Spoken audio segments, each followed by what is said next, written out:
الحمد لله الذي خلق الإنسان وشوره من العدم وقدر رزقه وعزل عليه بكل المنن قد حكم وقاد عليه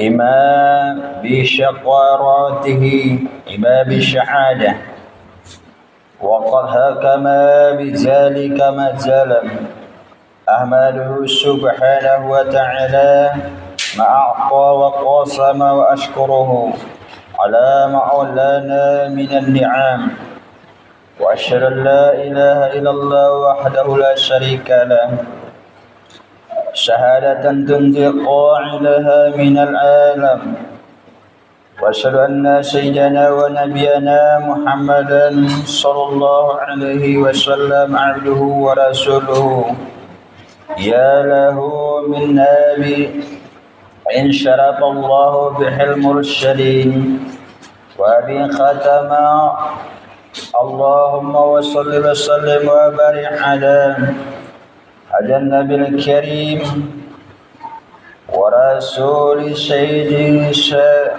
نادي العظيم ذي القلب الرحيم سيدنا محمد وعلى آله وأصحابه صلاة وسلاما دائمين متلزمين ما دام الفضل والكرام وسلم تسليما قصيرا أما بعد فيا عباد الله اتقوا الله حق تقاته ولا تموتن إلا وأنتم مسلمون. Kaum muslimin sidang jamaah Jumat yang dimuliakan oleh Allah Subhanahu wa taala. Dalam kesempatan ini mari kita memperbanyak rasa syukur serta puji kehadirat Allah Subhanahu wa taala. Karena atas karunia limpahan rahmat hidayah serta inayah Allah pada siang berbahagia ini masih diberikan kesempatan untuk bisa berhadir di dalam masjid yang kita cinta ini dalam rangka memenuhi panggilan Allah, yakni mendirikan salat Jumat secara berjamaah dan sekaligus mendengarkan khutbah Jumat. Salawat berangkai salam mari kita aturkan ke pemimpin rohaniah junjungan kita, yakni Nabi besar Muhammad sallallahu alaihi wasallam, yang mana telah bersusah payah menuntun umat manusia dari alam jahiliyah ke alam Islamiyah.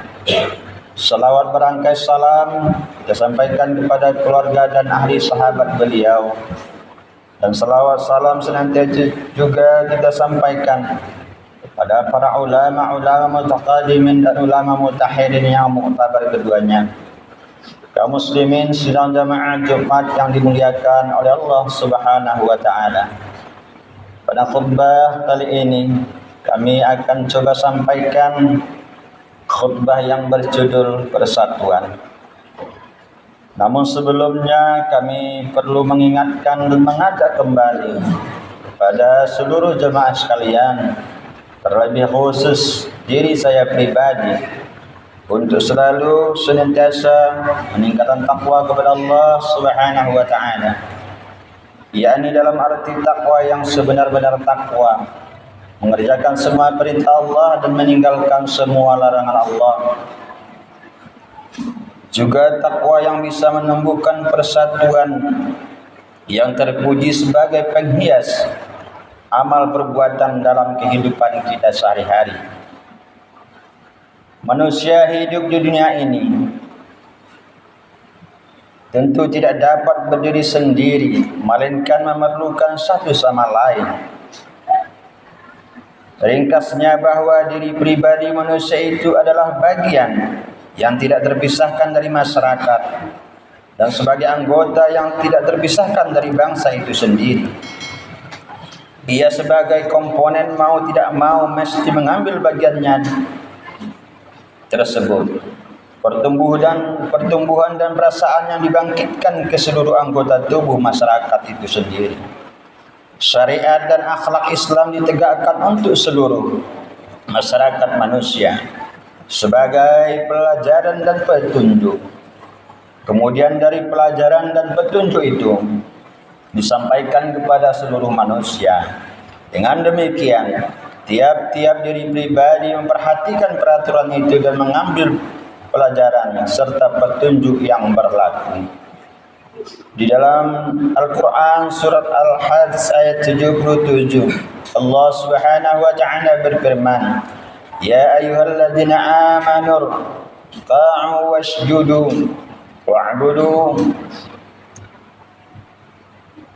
rabbakum wa'alul khaira la'allakum tuflihun wazahidu billahi haqqa jihadi." Yang artinya, wahai orang-orang yang beriman, rukuklah kamu, sujudlah dan sembahlah Allah Tuhan kamu, serta kerjakanlah kebajikan supaya kamu mendapat kemenangan kebahagiaan, dan berjuanglah kamu pada jalan Allah dalam arti perjuangan yang sebenarnya. Kaum muslimin yang dimuliakan oleh Allah Subhanahu wa taala, di dalam Islam setiap muslim apabila berdiri di hadapan Allah Subhanahu wa taala untuk melakukan ibadah, memohon kepada Allah, ibadah itu tidak untuk diri pribadinya sendiri, melainkan sekaligus memohon untuk saudara-saudaranya kaum muslimin dan muslimat sekalian, dan mukmin dan mukminat. Sebagai contoh, dalam salat kita membaca iyyaka na'budu wa iyyaka nasta'in, yang artinya kepadamulah kami mengabdi dan kepadamulah kami memohon pertolongan. Seorang muslim di dalam melaksanakan ibadahnya tidak pernah berkata, kepadamu saya mengabdi dan kepadamulah saya memohon pertolongan. Namun yang lazim dan biasa kita lakukan sebagaimana kami dijelaskan oleh Al-Quran di surah Al-Fatihah ayat 5 tersebut. Dalam memohon kebajikan dan petunjuk, kita tidak mengkhususkan untuk diri sendiri. Kita perhatikan doa memohon rahmat. Setiap muslim selalu tidak lupa mengucapkan ihdinas siratal mustaqim siratal ladzina an'amta 'alaihim, yang artinya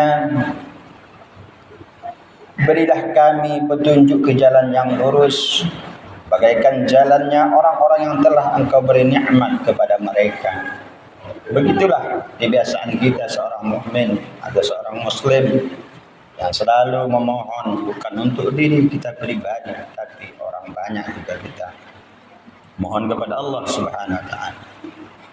Ma'asyiral muslimin yang dimuliakan oleh Allah Subhanahu wa taala, sesungguhnya Allah yang Maha Mulia dan Maha Agung tidak menciptakan manusia untuk berpisah-pisah dan berbeda-beda.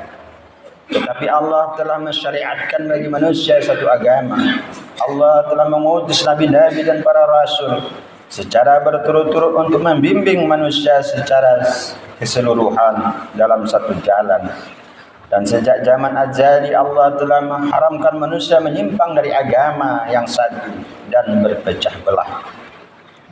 Tetapi kadang-kadang hawa nafsu selalu menggoda dan mendorong manusia untuk melupakan pesan yang mulia ini dan ingkar terhadap pusaka dari Allah yang Maha Agung, sehingga akibatnya manusia itu sendiri berpecah-pecah, manusia berkelompok-kelompok, dan jadilah manusia itu saling menghancurkan, saling menjatuhkan dan lain sebagainya. Ya ayyuhar rasul kulu minat thayyibati wa'malu salihan inni bima ta'maluna alim wa inna hadhihi ummatukum ummatan wahidatan wa ana rabbukum fattaqun wa taqatta'u amrahum bainahum zuharan kullu hasbin bima ladaihim farihun fazarhum bi khamratihim hatta hin. Di dalam surah Al-Mu'minun ayat 51 sampai 54, Allah Subhanahu wa taala berfirman, wahai rasul-rasul, makanlah dari makanan yang baik dan kerjakanlah amal yang soleh. Sesungguhnya aku maha mengetahui apa yang kamu kerjakan. Sesungguhnya agama tauhid ini adalah agama kamu semua, agama yang satu, dan aku adalah Tuhanmu. Maka bertakwalah kepadaku. Kemudian mereka pengikut-pengikut Rasul itu menjadikan agama mereka terpecah belah menjadi beberapa pecahan. Tiap-tiap golongan merasa bangga dengan apa yang ada pada sisi mereka masing-masing. Maka biarkanlah mereka pada kesesatannya sampai satu waktu. Kaum muslimin yang dimuliakan oleh Allah Subhanahu wa taala. Allah Subhanahu wa taala telah menjelaskan bahwa jejak daripada mengikuti hawa nafsu itu membawa dalam kesesatan, dan kesesatan itu merupakan unsur penyebab sebuah terjadinya perpecahan di dalam lingkup masyarakat yang luas. Benarlah apabila ilmu berpisah dengan akhlak dan terlepas dari landasan ikhlas, maka dapat membahayakan pemiliknya dan manusia secara keseluruhan, bahkan bagi seluruh makhluk di muka bumi. Demikian karena sebelum ada agama, manusia disesatkan oleh kebodohan yang liku-likunya membingungkan. Tetapi setelah agama datang, kepala-kepala kelompok mereka bersikap keras terhadap agama dan mereka memperdagangkan ilmu untuk kepentingan diri pribadi. Dengan demikian ternyata ilmu terlepas dari akhlak dan keikhlasan. Baginda Rasulullah sallallahu alaihi wasallam selalu memohon perlindungan kepada Allah Subhanahu wa taala daripada ilmu yang tidak bermanfaat, sebagaimana sabda beliau, inna akhwafa ma akhafu alaikum ba'di munafiqun alimul lisan, yang artinya sesungguhnya perkara yang lebih saya khawatirkan terhadap kamu sekalian sepeninggal saya ialah orang munafik yang licin bicaranya. Mudah-mudahan apa yang disampaikan oleh baginda Rasulullah sallallahu alaihi wasallam dalam hadis ini janganlah sempat terjadi, khususnya di kampung yang kita cintai. Jauhkanlah masyarakat kita dari sifat munafik, karena sangat berbahaya orang-orang munafik dalam lingkungan masyarakat. Sangat mudah mereka memecah belah persatuan dan kesatuan. Orang munafik orang yang lain di hati dan lain di mulut. Biasanya ia hanya pandai bicara, tapi realitanya tidak ada. Maka terhadap mereka ini harus kita waspada dan berhati-hati. Hati yang sudah rusak membuat ilmu menjadi senjata yang menghancurkan. Orang-orang yang berilmu sejak dahulu hingga sekarang merasa tersinggung dengan terhadap ilmu yang tidak bermanfaat dan ilmu yang merusak. Allah Subhanahu wa taala telah memperingatkan kepada orang-orang yang berilmu, hanya pandai berbicara dan tidak pandai mengamalkan. Mereka itulah orang-orang yang merusak kesatuan dan persatuan di dalam lingkup bermasyarakat. Syara'a lakum minad dini ma wassa bihi Nuhan wallazi auhayna ilaika wa ma wassawina bihi Ibrahim wa Musa wa Isa an aqimud dina wa la tatafarraqu fihi kabura 'alal musyrikina ma tad'uhum ilaihi yabtabi ilaihi man yasha'u wa yahdi ilaihi man yunib. Di dalam surah Asy-Syura ayat 13 Allah menjelaskan, Dia telah mensyariatkan bagi kamu tentang agama apa yang telah diwasiatkannya kepada Nuh, dan apa yang telah kami wahyukan kepadamu, dan apa yang telah kami wasiatkan kepada Ibrahim, Musa dan Isa, yaitu tegakkanlah agama dan janganlah kamu berpecah belah tentangnya. Amat berat bagi orang-orang musyrik agama yang kamu seru mereka kepadanya. Allah menarik kepada agama itu orang yang dikehendakinya dan memberi petunjuk kepada agamanya orang yang kembali kepada Allah. Dalam ayat lain Allah juga menegaskan di dalam surah Al-Baqarah ayat 213, "Wa makhtalafa fihi illa alladziina utuhu min ba'di ma ja'ahum alaina ya bainahum." Tidaklah berselisih tentang kitab itu, melainkan orang yang telah didatangkan kepada mereka kitab, yaitu setelah datang kepada mereka keterangan yang nyata, karena dengki antara mereka sendiri. Tentunya sifat dengki, iri, hasad ini sangat berbahaya, karena ini bukanlah penyakit lahir, namun ini adalah penyakit batin. Jauhkanlah penyakit iri tersebut, penyakit dengki dari diri kita. Apalagi kita suka beribadah kepada Allah Subhanahu wa taala, suka melaksanakan salat, tidak pernah meninggalkan salat, bukan hanya di rumah saja, namun di masjid, musala, tempat-tempat ibadah selalu kita hadir untuk melaksanakan salat wajib tersebut.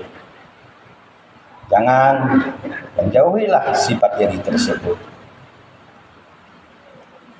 karena kalau mereka yang sering dan malah suka meninggalkan salat, apabila ada penyakit iri tersebut masih dikatakan wajar.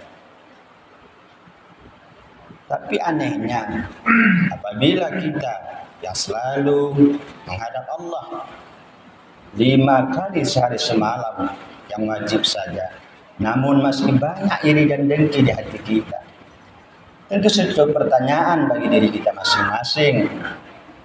Haruskah kita pelihara? Apakah tidak merusak dengan amal ibadah kita? Tentu pasti akan merusak, karena ini adalah penyakit batin yang sangat merusak dalam diri kita dan ibadah. Hindari dan jauhilah sifat iri tersebut.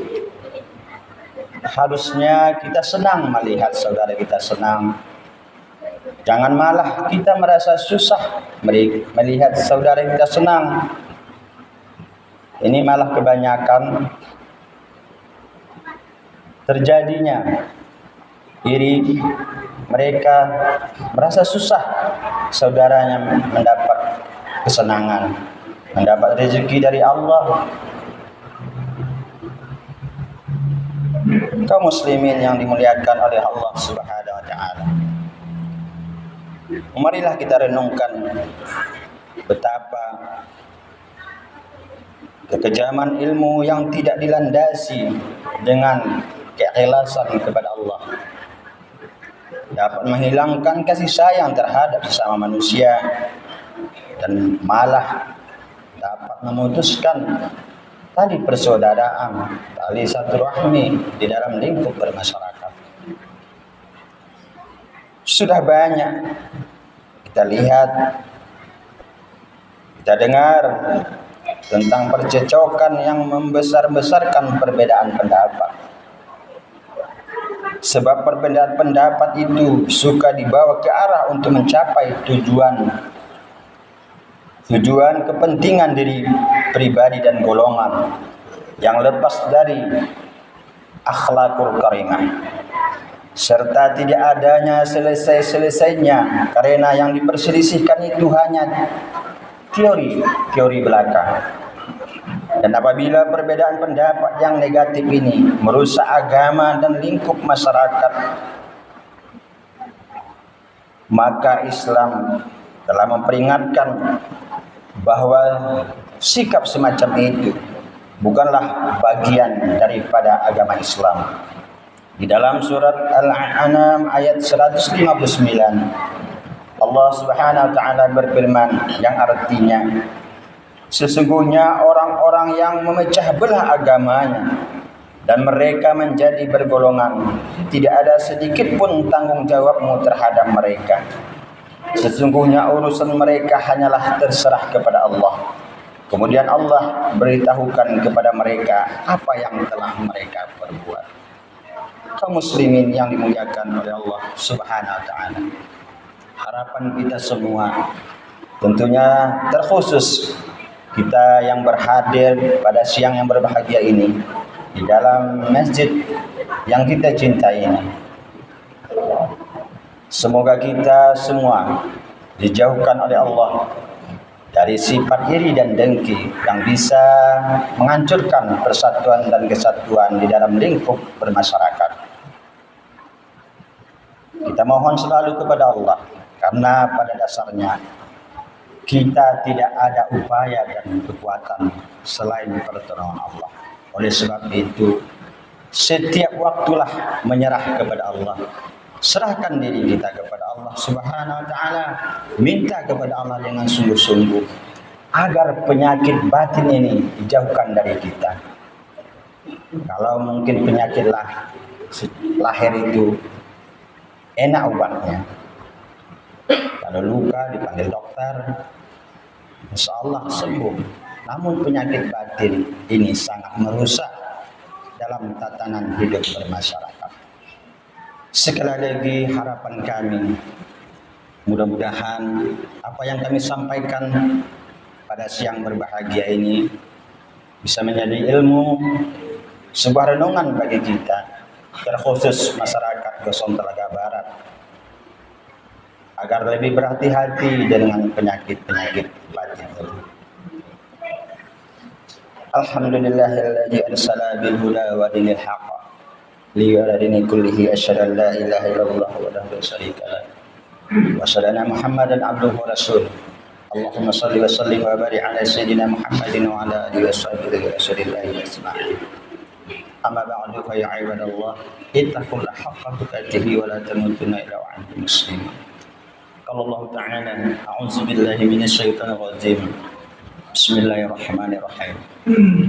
Qul huwallahu ahad, Allahus samad, lam yalid wa lam yulad wa lam yakul lahu kufuwan ahad. Barakallahu li wa lakum fil Qur'anil azim wa nafa'ani wa iyyakum bima bihi minal ayati wa dzikril hakim. Wa taqabbal minni wa minkum tilawatan syamil 'alim. Aqulu qawli hadza wa astaghfirullahalazim li wa lakum min syarril muslimina muslimat wal mu'minina wal mu'minat fastaghfiruhu innahu ghafurur rahim.